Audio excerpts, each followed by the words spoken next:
Can you love somebody if you don't truly love yourself? That's what my video is going to be about today.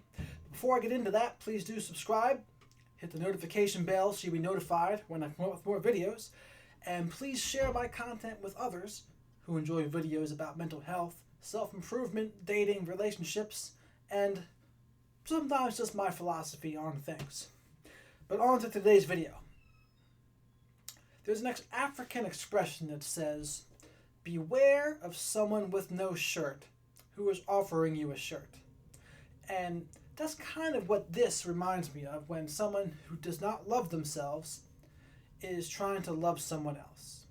And the flip side of this same coin is, love someone through the struggle. Love them through it, help them to unpack, and if you really love them, you would. And I think it can be a combination of the two. Now, I'll say my problems with the first one first. So in terms of, can you love someone if you don't really love yourself?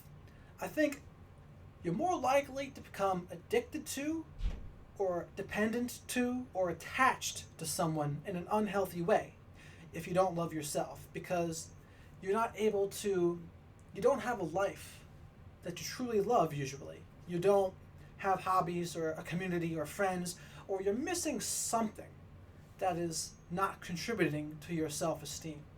And an addiction or a codependent type relationship like that, it's much more difficult for it to be healthier. There's going to be projections of traumas and meet my needs now, or someone gets addicted to how the other person makes them feel. These are all unhealthy things. The other side of it is, if someone who is loving the person who doesn't love themselves, it is much more likely for that person to be taken from. And that person will get drained in the relationship in the process of loving the person that does not love themselves. Now, I say that with a caveat because I think there are times when, in a healthy relationship, someone is kind of hurting or off, and the other person picks up more of the load and is carrying more.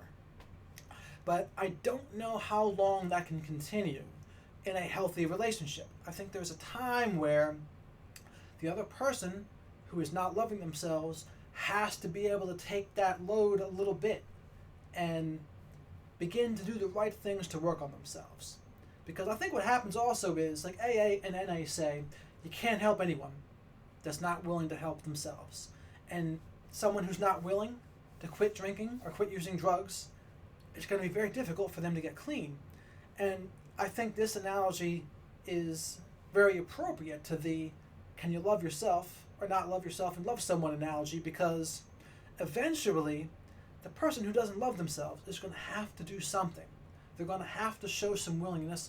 They're going to have to start getting better, even albeit slowly. There's going to have to start being some progress made. Or when is the person who is at a better place themselves, single, perhaps loves themselves or likes themselves very much, when does that person say to themselves, this is no longer helping me, but in fact it's hurting me? And that's a question that no one can really answer it completely. It's up to every individual. I think in my own personal experience, when I wasn't in a better place, when I wasn't as good of a place that I am now, I was much more likely to have unhealthy attachments, to grow codependent, and just need someone and become addicted to how someone made me feel.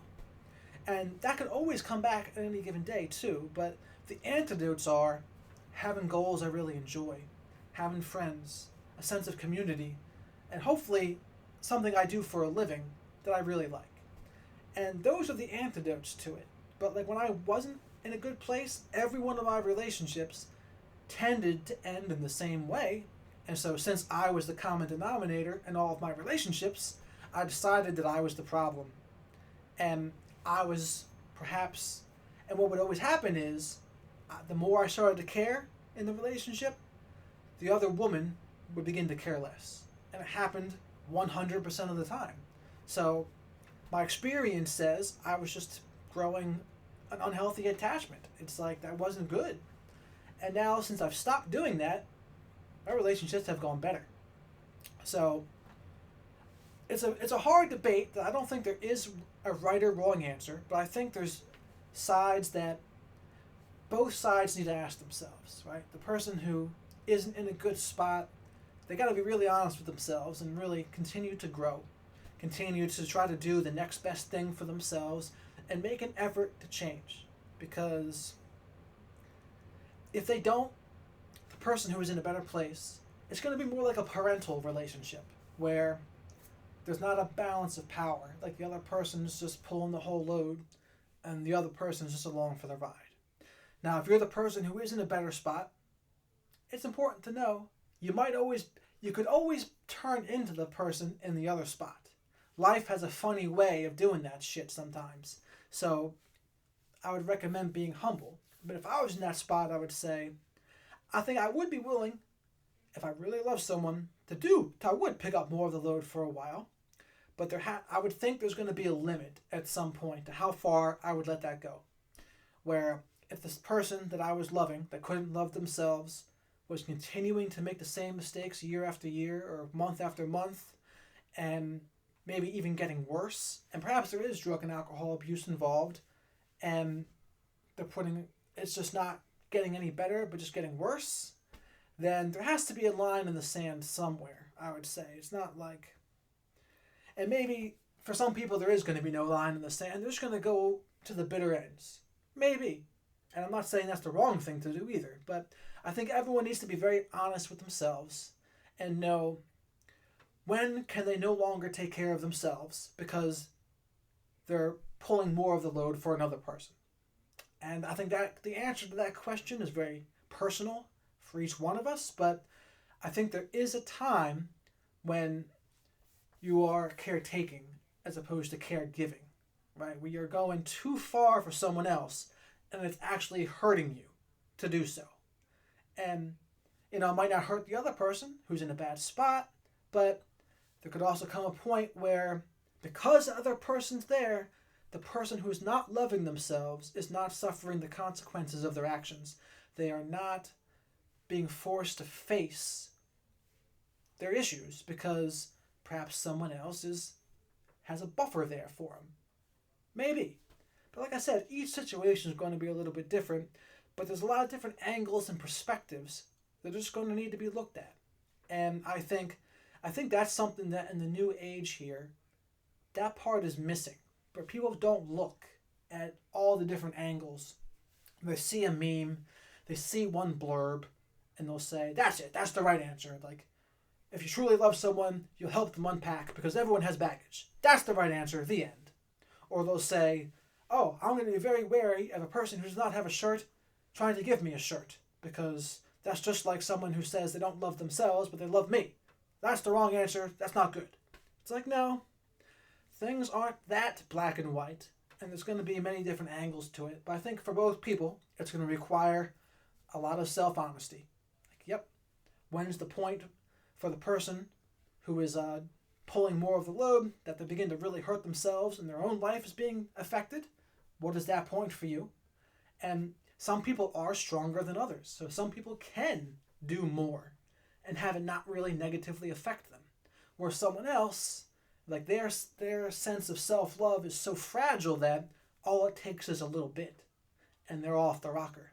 And for the person who doesn't really love themselves, just be very careful to not become attached in an unhealthy way, to become dependent, to become addicted to that other person, and don't use that other person as an excuse to not work on yourself because they're there. Like, your part of the bargain is they'll love you until you can love yourself, as long as you're making steps and strides to beginning to love yourself, and you are making some improvements. So that's not a cut and dry response. I don't think there is a right or wrong answer to this, but I think it needs to be looked at from many different directions. So that's what I have for you today. Please let me know what you think in the comments section. Did you agree, disagree, anything you'd like to add? I'll be all ears. And also, before I forget, Radical Self-Respect, Avoid Falling for the Same BS, coming out very, very soon, probably within the month. So please keep an eye out for that. There's going to be an audiobook and an ebook. So with that, have a good one.